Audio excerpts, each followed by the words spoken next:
Good morning, everybody. It's Wednesday again already. I am here with Gerren Parker with New Season Properties, and today I wanted to talk about something that comes up all the time. I mean, I work with a decent amount of investor clients, right? And Gerren's obviously in the property management business, and we were talking about I know so many people manage their own properties.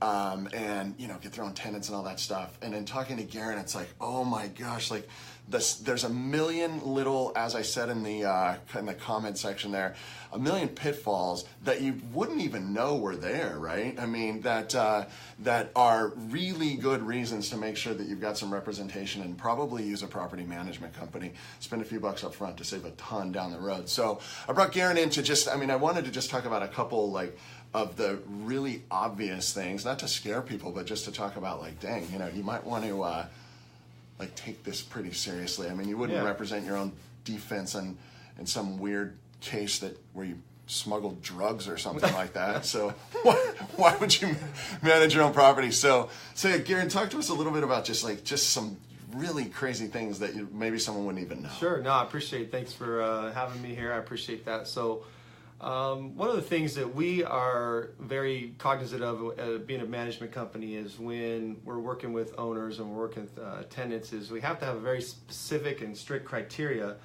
when we're screening tenants. So what that means is we, from a fair housing standpoint, you want to make sure that you're sticking to the rules, you're sticking to the guidelines, and everybody, you have to be in equal housing. So if you're an investor or you have a landlord and you're managing property, the first thing is in the screening process, you want to have a set criteria, like income verification, maybe 2.5, 3 times the rent, and how do you go about getting that income verification? Bank statements, things like that. Rental history or ownership history is important. Yeah. Finding out, what was their last tenancy like? Our criteria is the last 2 landlords. Past 2 contact names, how long have they been tenants there? Yeah, great. And then of course we do credit and background checks as well. So background, for instance, if they have a felony, or not a felony, but if they have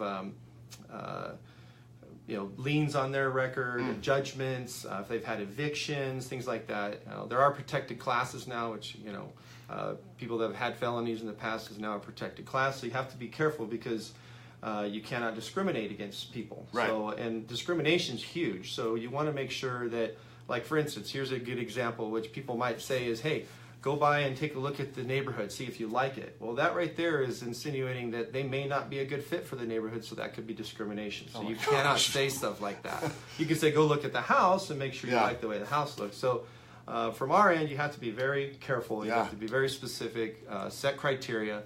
And make sure that you do the same for everybody. Because if you change your screening process for one tenant and you do it different for another, well, you're discriminating. You have to be careful about that. That's crazy. I wouldn't even have known. So you guys have to really go through the same process every time you screen somebody for tenancy. Very much so, yeah. Oh my gosh, yeah. So anyway, we could probably go on for days on this topic, right? In fact, that's good information for all landlords. Make sure you have a set criteria and you keep it the same for everybody. Yeah, crazy. So anyway, I just wanted to bring in, certainly, by the way, share this.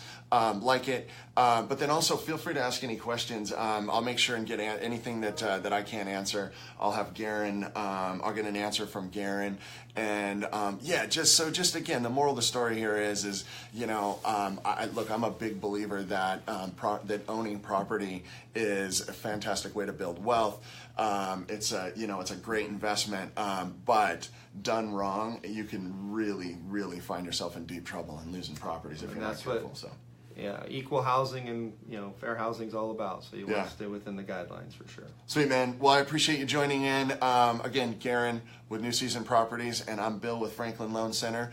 And thanks for listening. Again, share, like, all that good stuff, and I will see you all next week.